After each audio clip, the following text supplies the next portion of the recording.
Hey everyone, welcome back to my channel. आज की class में हम करने वाले हैं पोस्ट मॉडर्निज्म को कवर। तो आज का टॉपिक है हमारा post modernism.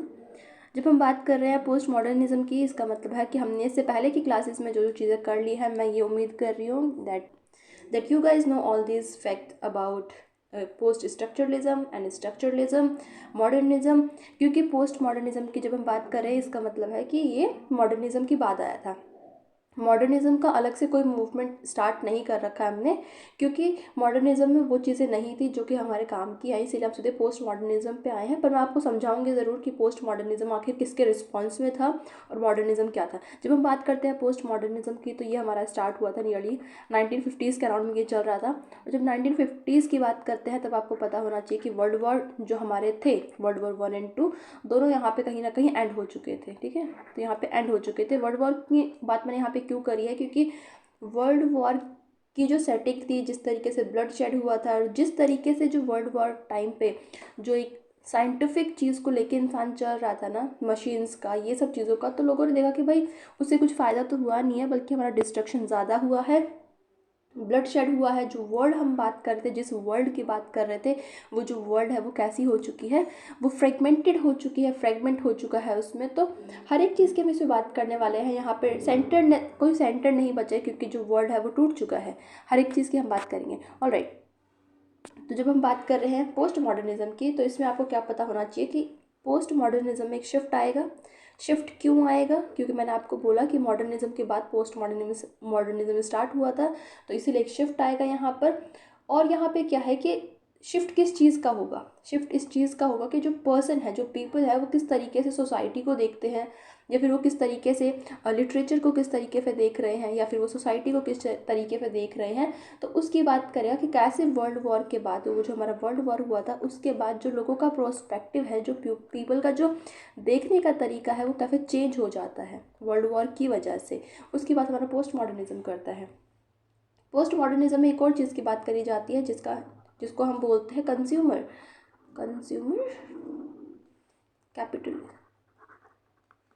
Capitalism consumer capitalism बोलते हैं हम इसको। इसका मतलब क्या होता है? इसका मतलब होता है कि जो भी हमारे आइडियाज़ होते हैं, जो भी ये जो लोगों के जो व्यू है, या फिर जो लोगों के आइडियाज़ हैं, वो फ्री नहीं है। और वो फ्री क्यों नहीं है? क्योंकि ये जो आइडियाज़ है, ये कहीं ना कहीं कंस्ट्रक्ट करते हैं हमारी आइडेंटिटी को। ठीक है, ये हमें हमारी आइडेंटिटी को कंस्ट्रक्ट करते हैं, हमारी आइडेंटिटी को, हमारी जो भी रियलिटी है उसको कंस्ट्रक्ट करते हैं। लेकिन ये फ्री नहीं है। क्यों नहीं है? क्योंकि ये जो हम यहाँ पे जब हम पोस्ट मॉडर्निज्म की बात करें, तो यहाँ पे हम मीडिया की बात करने लग जाते हैं कि टीवी में, रेडियो में, या फिर न्यूज़पेपर में क्या चीज़ें दिखाई जा रही हैं। और वो जो चीज़ें दिखाई जा रही हैं, वो आपके माइंड को कहीं ना कहीं डाइवर्ट किया जा रहा है, आपके माइंड को थोड़ा सा चेंज किया जा रहा है। आपको लगता है चीज़ें वैसी हैं, लेकिन नहीं है। फॉर एग्जाम्पल, कोई वॉर हो रहा है, उसको किस तरीके से दिखाया जा रहा है, किस तरीके से उसको आपके सामने न्यूज़ में कैसे लेके आ रहे हैं। वो चीज़ें हो भी रही हैं या नहीं हो रही हैं, उससे फ़र्क नहीं पड़ता, लेकिन किस तरीके से वो चीज़ें न्यूज़ में आती है, आपके सामने आती है, तो उसकी बात यहाँ पे बात होती है कि कंज्यूमर कैपिटलिज्म की यहाँ पे बात होती है। मैं अगर नॉर्मल आपको बोलूँ, यहाँ पे मैं ले आ जाती हूँ।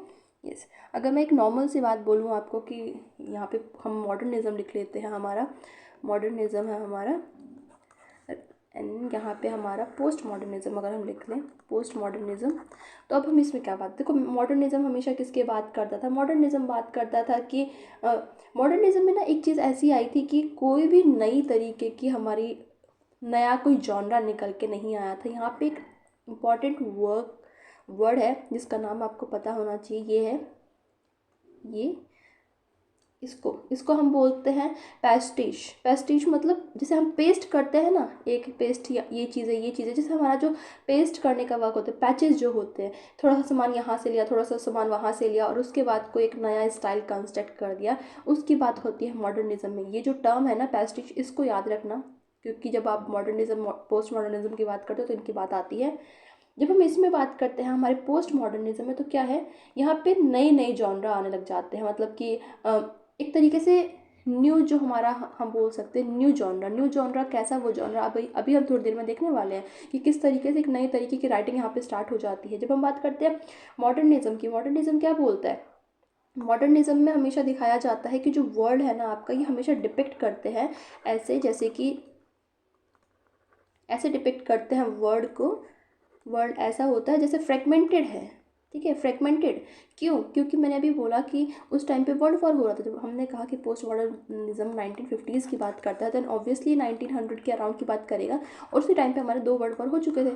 तो यहाँ पे लोगों ने डिस्ट्रक्शन देखा, तो यहाँ पे देखा गया कि जो वर्ल्ड है वो फ्रेगमेंटेड हो चुका है, और ये जो एंड है ना वो एक डिज़ास्ट्रस है। यहाँ पर कोई भी होप नहीं है। देयर इज़, लोगों को ऐसा लगता था कि अभी होप नहीं है क्योंकि डिस्ट्रक्शन हो रखा है, इतना ज़्यादा डिज़ास्टर आया है, लेकिन फिर भी लोग एक उम्मीद लगा के चले थे कि ठीक है, कभी हो सकता है कि हम इस चीज़ को रिगेन कर लेंगे और दोबारा फिर जो वर्ल्ड है वो रहने लायक बन जाएगा। इसकी बात करते थे कि यहाँ पे एक होप है। लेकिन पोस्ट मॉडर्निज्म किसकी बात करता है कि ये जो चीज़ें हैं, ये जो वर्ल्ड है ना, ये ऑलरेडी जिस तरीके से हो रखा है, वो एक काउंटलेस डिजास्टर से गुजर चुका है। यहाँ पे रिडेम्पशन की बात नहीं है। ये जो चीज़ें हुई है ना वर्ल्ड में, ये चीज़ें कैसी हैं, बियॉन्ड रिडेम्पशन है। यहाँ पे चीज़ों को दोबारा फिर ठीक नहीं किया जा सकता। यहाँ पे जो बात कर रहे थे कि यहाँ पे एक होप है, तो ये बोल रहा है कि ये बियॉन्ड रिडेम्पशन है, यहाँ पे रिडेम नहीं किया जा सकता, उन सब चीज़ों की बात करता है। अब मैं बोलूँ कि post modernism as a theory क्या बात करता है। Post modernism as a theory बात करता है कि ये बिलीव करता है इस आइडिया पे। आइडिया क्या है इनका? आइडिया है कि यहाँ पे मल्टीपल मीनिंग होती है। अब आप बोलोगे कि यही बात तो हमने लास्ट क्लास में भी बात करी थी, मल्टीपल मीनिंग की, जहाँ पे हमने बोला था कि जो पोस्ट स्ट्रक्चरलिज्म है वो भी इसी की बात करता है, मल्टीपल मीनिंग की। क्योंकि मैंने आपको बोला मॉडर्निज्म स्पेसिफिक कोई अलग से निकल कर नहीं आया था, हम इसीलिए सीधे उस पोस्ट स्ट्रक्चरलिज्म के बाद सीधे हम पोस्ट मॉडर्निज्म की बात कर रहे हैं। यहाँ पे क्या है, इन्होंने बोला कि मल्टीपल मीनिंग्स होती हैं। यहाँ पे आपके पास एंडलेस चीज़ें होती हैं, एंडलेस आपके इंटरप्रिटेशन है। आप एक ही चीज़ को हज़ारों तरीके से इंटरप्रेट कर सकते हो। एंडलेस चीज़ें यहाँ पे आपको मिलती हैं। तो अभी तक आपको क्या पता होना चाहिए कि एक ये टर्म आपको पता होनी चाहिए। इसका मतलब होता है जब आप पेस्ट करते हो ना, जैसे पेस्टिंग का काम करते हो, कुछ चीज़ें यहाँ से ले ली, वहाँ से ले ली, और एक नया जॉनरा आपने यहाँ पे स्टार्ट कर दिया। और पोस्ट मॉडर्निज्म में अगर मैं बात करूँ तो मल्टीपल मीनिंग आपको याद होना चाहिए, एंडलेस इंटरप्रिटेशन की बात ये करता है, ये आपको पता होना चाहिए। अब मैं थोड़ा सा आपको दिखा देती हूँ, जैसे कि यस, पोस्ट मॉडर्निज्म क्या है। अगर मैं बोलूँ पोस्ट मॉडर्निज्म क्या है, तो ये क्या बात कर रहा है? पोस्ट मॉडर्निज्म बात करता है किसका? ये इमर्ज हुआ था मॉडर्निज्म के रिस्पॉन्स में, और ये चैलेंज करता है किसको? ट्रेडिशनल कन्वेंशन को, नए एक्सपेरिमेंटेशन की बात करता है। मैंने अभी आपको क्या बताया था? मैंने आपको बोला था कि ये एक नया जॉनरा लेके आएगा, और वो जॉनरा बहुत ही एक्सपेरिमेंटेशन से भरा होता है, क्योंकि इससे पहले अभी तक हमने ऐसे कोई भी जॉनरा नहीं देखा था। और वो कौन कौन से जॉनरा में मैं आपको बताने वाली हूँ। फॉर्म में, कंटेंट में आपको अलग अलग चीज़ें दिखेंगी। पोस्ट मॉडर्निज्म एक लिटरेरी या फिर कल्चर मूवमेंट है जो कि letter half of 20th century, जैसे कि 1950s मैंने आपको बोला 1950s में स्टार्ट हुआ था। ये रिजेक्ट करता है लीनियर नैरेटिव को, ये इंपॉर्टेंट है, लीनियर नैरेटिव स्ट्रक्चर को ये रिजेक्ट करता है। लीनियर मतलब जैसे कि कोई भी नॉवल है या फिर कोई भी टेक्स्ट लिखा गया, उसमें एक बच्चा है या फिर जो प्रोटैगनिस्ट है वो आगे की बात बताएगा कि फिर ऐसा ऐसा हुआ, फिर वो और बड़ा हुआ, फिर वो और बड़ा हुआ, वो चीज़ें कैसे बढ़ती चली गई। लेकिन ये रिजेक्ट करता है लीनियर को। नहीं, ऐसा ज़रूरी नहीं है कि इसके बाद यही चीज़ें हो। अगर आप मिडनाइट चिल्ड्रन, सलमान रुश्दी का वो कैसे आगे पीछे होती रहती हैं। जो उसमें हमारा कैरेक्टर है वो कभी अभी की बात करता है, प्रेजेंट की बात करता है, कभी पास्ट की बात करता है। तो ये क्या है, लीनियर वे में नहीं चल रही चीज़ें। हो सकता है कभी प्रेजेंट की बात हो, फ्यूचर की बात हो, या फिर कभी चीज़ें ले जाके दोबारा से पास्ट में डाल दी जाए। तो लीनियर नहीं है, एक सही तरीके से वो नहीं चल रहा है। ये क्या है, ये एब्सोल्यूट ट्रुथ जो बात करिए उसकी बताता है। इंस्टेड एम्ब्रेसिंग, ये फ्रेगमेंटेशन की बात करता है। मैंने क्या बोला था कि ये फ्रेगमेंटेशन को यहाँ पे ये इम्ब्रेस करता है। मैं आपको दिखा देती हूँ। मैंने अभी आपको यही बताया था कि ये क्या बात करता है। पोस्ट मॉडर्निज्म बोलता है कि चीज़ जो हमारा वर्ल्ड है वो फ्रेगमेंटेड हो चुका है, बिखर चुका है, लेकिन ये क्या करता है, बियॉन्ड रिडेम्पशन है, और इस चीज़ को ये अपना लेता है। ऐसा नहीं है कि वो ये बोल रहा है कि नहीं दुनिया जो है वो ख़राब हो चुकी है, वर्ल्ड में इतना डिस्ट्रक्शन हो चुका है।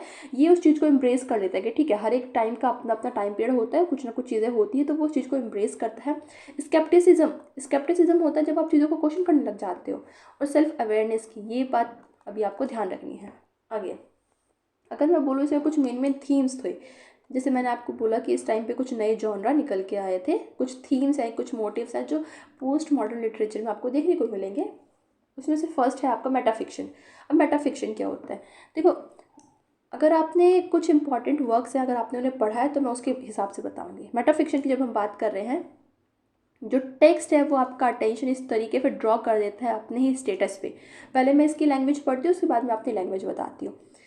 मेटाफिक्शन क्या है? एक हॉलमार्क है पोस्ट मॉडर्निज्म लिटरेचर में, कैरेक्टराइज्ड बाय सेल्फ अवेयरनेस को, सेल्फ रेफरेंस को, often construct the alright.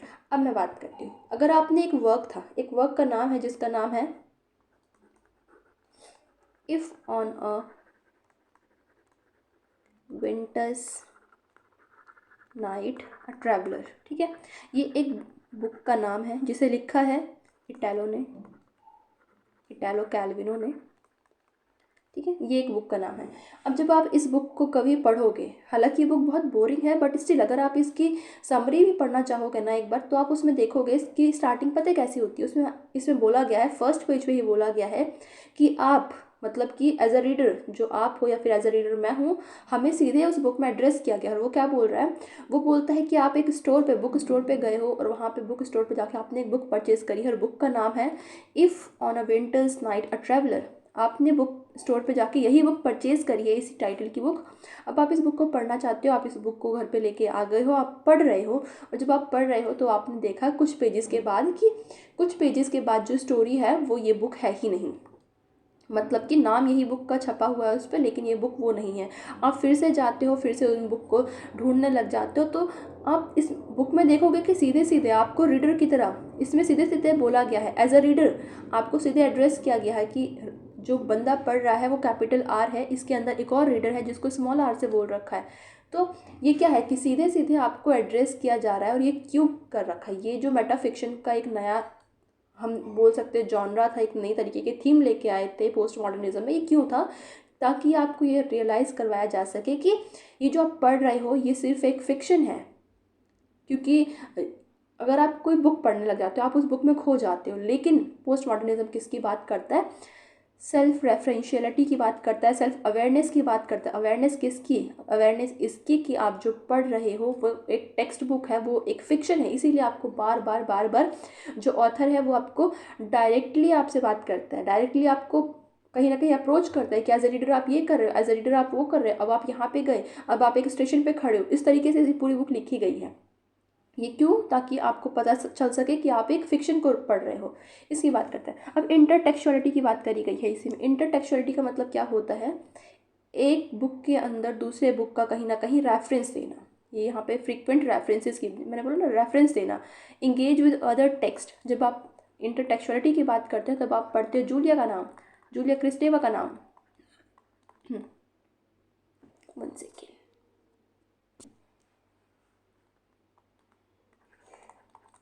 Julia क्रिस्टेवा, ठीक है, जूलिया क्रिस्टेवा का नाम इंपॉर्टेंट है जब आप पढ़ते हो इंटरटेक्चुअलिटी, क्योंकि इन्होंने बात करी है इंटरटेक्चुअलिटी की कि हर एक वर्क में कहीं ना कहीं एक दूसरे को रेफरेंस दे रखा है, एक दूसरे का इंटरटेक्चुअलिटी की बात करी गई, जहाँ पे ब्लर कर दी जाती है किन चीज़ों को, बाउंड्रीज है अलग अलग चीज़ों की, कल्चर की, फिक्शन की, रियलिटी की। ये जो चीज़ें हैं इनके बीच में ब्लर हो जाता है कि आप पता नहीं लगा पाते कि कौन सी चीज़ सही है या फिर कौन सी चीज़ नहीं है। फ्रेगमेंटेशन की बात करता है पोस्ट मॉडर्निज्म में। मैंने आपको बोला कि पोस्ट मॉडर्निज्म फ्रेगमेंटेशन को इम्ब्रेस करता है, उसको सेलिब्रेट करता है। नॉन लीनियर यहाँ पे स्टोरी लाइन कभी भी लीनियर वे में नहीं चल रही है। जैसे कि आपकी स्ट्रीम ऑफ कॉन्शियसनेस होती है ना, कि कभी चीज़ें यहाँ बढ़ रही हैं, कभी चीज़ें सालों पहले की बताई जा रही है, कभी फिर से प्रेजेंट में आ जाती है, कभी चीज़ें फिर से चली जाती है बैक में। तो वो जो बैक एंड फोर्थ का जो थीम होता है वो इसमें आपका चलता रहता है। इसमें एक डिसकंटिन्यूटी होती है कि ऐसा नहीं कि इसके बाद ये होगा, इसके बाद ये होगा। यहाँ पे आपके डिसजॉइंटेड स्ट्रक्चर भी रहता है, तो इसकी बात ये आपका करता है। नेक्स्ट कॉन्सेप्ट जो है वो है आपका सेम्युलेक्रा का या फिर हाइपर रियलिटी की बात करी गई है इसमें। सेम्युलेक्रा मतलब जहाँ पे आप ब्लर कर रहे हो, ब्लरिंग हो रही है किसकी? आपकी रियलिटी की और उसकी रिप्रेजेंटेशन की। फॉर एग्जांपल कोई चीज़ रिप्रेजेंट करी जा रही है, कोई न्यूज़ है, ठीक है, उस न्यूज़ को किस तरीके से न्यूज़ चैनल वाले दिखा रहे हैं, तो इन दोनों के बीच में एक डिफरेंस होता है। रियलिटी अलग है लेकिन जिस तरीके से प्रेजेंट हो रहा है वो चीज़ें अलग है, तो उन दोनों के बीच में ब्लर की बात करी गई है, चीज़ें धुंधली होने लग जाती हैं। इसमें हम बात करते हैं रिजेक्शन ऑफ ग्रैंड नैरेटिव्स की। ग्रैंड नैरेटिव क्यों होती है? ग्रैंड नैरेटिव की बात आपका करता है मॉडर्निज्म आपका ग्रैंड नैरेटिव की बात करता है, मेटा नैरेटिव की बात करता है।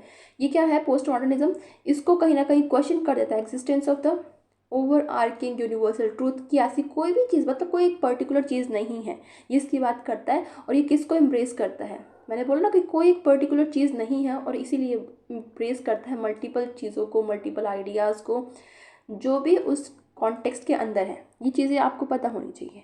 नेक्स्ट, इसमें कुछ चीज़ें हैं जो मैं आपको बता, हम बात करें की फिगर्स की। अगर आपने इनके वर्क्स को पढ़ा तो थॉमस का वर्क है, थॉमस पिंचन का वर्क है एक, थॉमस पिंचन के वर्क को मैंने पर्सनली अभी नहीं पढ़ा है।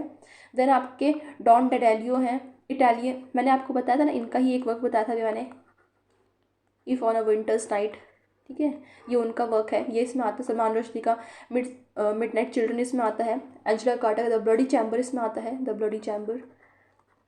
तो ये वर्क ऐसे हैं जो जो आपके पोस्ट मॉडर्निज्म में आते हैं। ये तो सिर्फ वर्क की बात करें, लेकिन हम कर रहे हैं थ्योरी का सेक्शन कवर, नेट में थ्योरी का सेक्शन होता है, तो इसमें हम कर रहे हैं।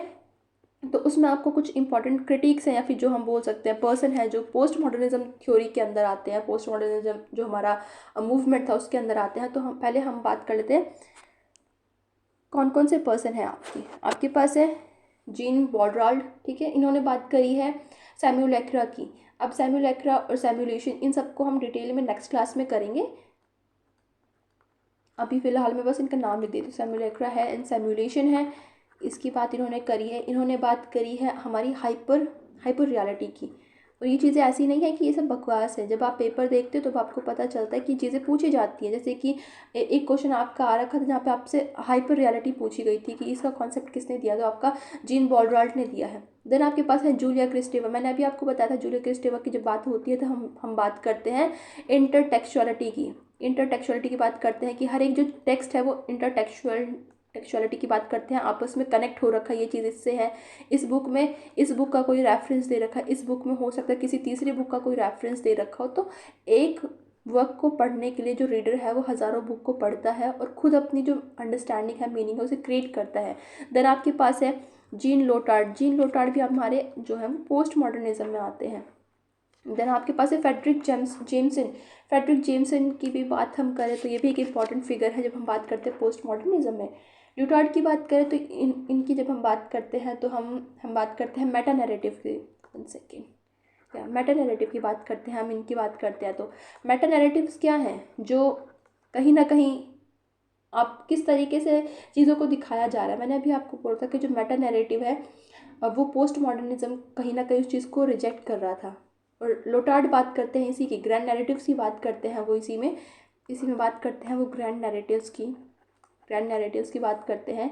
इसी में वो बात करते हैं मिनी नैरेटिव्स की भी। ये सारे जितने भी टर्म्स हैं, ये सारे टर्म्स आपके लिए इंपॉर्टेंट है, तो इतना आपको पता होना चाहिए थोड़ा बहुत। इसके ऊपर एक क्वेश्चन भी आ रखा था 2016 में लुटार्ड के ऊपर ही, उसमें पूछा हुआ था कि what is a language gain. तो उसमें आपको बताना था, इनकी डेफिनेशन है जो हम इन्हीं की वीडियो में करेंगे जब हम इनको पर्सनली इनको डिस्कस करेंगे। देन आपके पास आते हैं फेडरिक जेमसन। जब आप फेडरिक जेमसन की बात करते हो तो इन्होंने एक इम्पॉर्टेंट कॉन्सेप्ट दिया है, जैसे कि इन्होंने 3-4 कॉन्सेप्ट दिए हैं। जैसे कि इन्होंने बात करी है मार्केट कैपिटल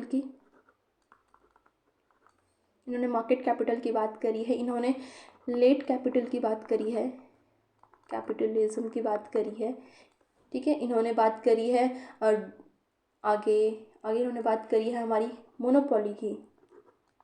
मोनोपोली कैपिटलिज्म की बात करी है। तो वो चीज़ें आपको पता होनी चाहिए कि क्या क्या चीज़ें इसमें आती हैं। और इन्होंने बात करी है मल्टीनेशनल की भी बात करी है। तो इन सबको हम नेक्स्ट क्लास में 1 बाय 1 देखने वाले हैं। तो फिलहाल की वीडियो में बस इतना ही था कि आपका जो पोस्ट मॉडर्निज्म होता क्या है। मैंने आपको बस, अगर मैं सिंपली बात करूँ तो क्या है पोस्ट मॉडर्निज्म आपकी बात करता है कि यहाँ पे जो आपके मेटाफिक्शन को हम इसमें पहले लेके चलते हैं कि कोई भी चीज़ है वो आपको बाद में रियलाइज़ करवाएगी कि आप कोई बुक पढ़ रहे हो। यहाँ पे लीनियर नहीं होता है, मतलब कि नॉन लीनियर चीज़ें होती हैं, ठीक है। जो स्टोरी है वो नॉन लीनियर चलेगी। यहाँ पे हाइपर रियलिटी की बात करी जाती है, यहाँ पे बात होती है कि किस तरीके से जो फ्रेगमेंटेशन है, जो वर्ड है, किस तरीके से उसका जो फ्रेगमेंटेशन है उसको एम्ब्रेस किया जा रहा है, ठीक है। यहाँ पे सेल्फ अवेयरनेस की बात होती है, जब आप कोई चीज़ पढ़ रहे हो तो आप उसे रियलाइज़ कर रहे हो, आप सेल्फ अवेयर हो यहाँ पे। अवेयरनेस की यहाँ पे बात होती है।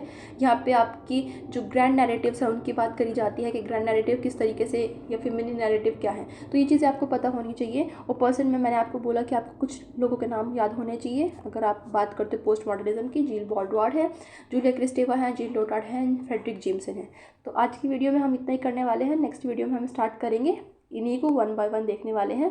And yeah I will see you in the next video. Till then take care, bye bye. And yeah don't forget to make your own notes, क्योंकि हर एक चीज़ जो है वो इंपॉर्टेंट होती है।